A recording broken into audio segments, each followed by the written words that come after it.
Hi, how are you? It's Jody Takar here. Today we're going to talk a little bit about earning your way in. Yeah, I said earning your way in. What does that even mean? Okay, so I'm going to back up a little bit. And when we leave a relationship, we do it in one of two ways. The first way is cut and run.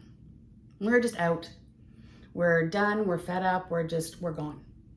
We're not interested in doing any work. We don't care what the problem is anymore. We're just like, our heart is smushed and we're done. So we leave. And then, little time passes. We heal, which means we just stop being mad at the other person, and the grief passes. And we meet someone, we get all excited and meet someone and connect to that part of them that we really like. And then we find ourselves, same person, different set of clothes. Damn it, why did that happen? Because we didn't earn our way in. Okay? The second way we leave relationships is we earn our way out. When we earn our way out, that means we take a look at the things that aren't working for us and we learn the who, what, when, where, and why of it. Right? We do that deep healing. We go to counseling. We learn the parts of us that get triggered. We figure out where that comes from, all that stuff. So if we don't do the earning our way out part, we have to do the earning our way back in part to the next relationship. So I know you're all here because you are really tired of picking the same people, the exact same people in different clothes, right? I was too. So I had to earn my way in.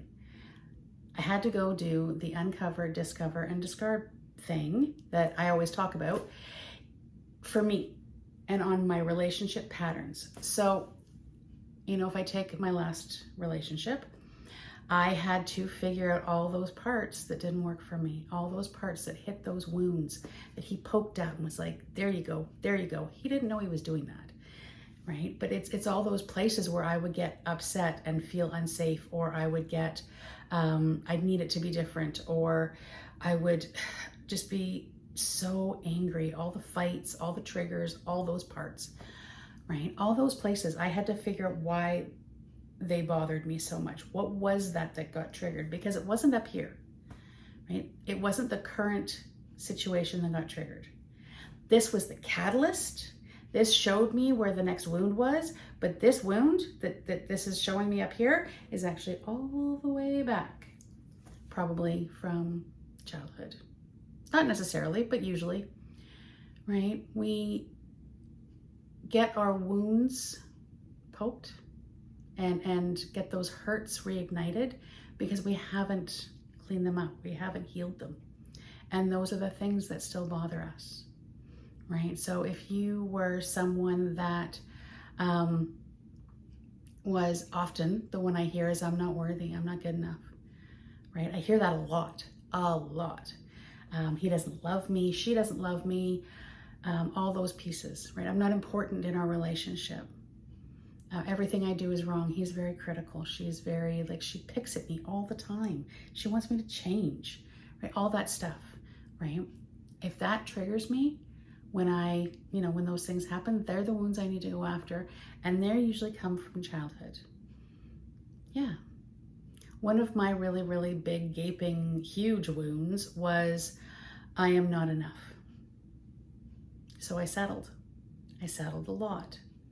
And I settled because everybody left. Right? I learned that everybody left. That was something I was taught as a child.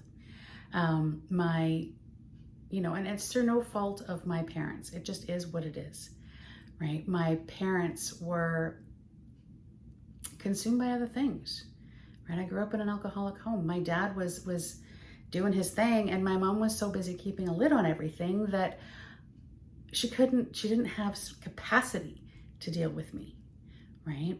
I flew under the radar a lot.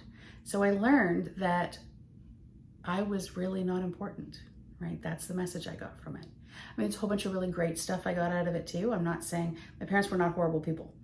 But one of the big things I learned was I'm not important. I'm not valued. And I had to go back and heal that wound, right? Uncover, discover, and then discard. Heal the wound and figure out how I needed things to be different. How things end up being different is how I treat myself. So if I want to feel different, I have to treat myself differently, right? It has to be not okay for me to not say anything. It has to be not okay for me to be unimportant in the relationship. So how does that happen? I treat myself like I'm important, but I can only get there if I've uncovered that piece and done the healing around it. How does the healing happen? There's tons of ways to do the healing. How do you do this? Well, you start by being willing. The second piece is you contact a counselor that you think can help you, and you find a modality that works for you. The work I do we can dive in and go really quickly and heal parts really fast. And yeah, come out on the other side and feel like you're ready for your next relationship. So if you have questions, you can post them down below. You can email me or book a session. Thank you so much. I really appreciate you being here. I'll talk to you later.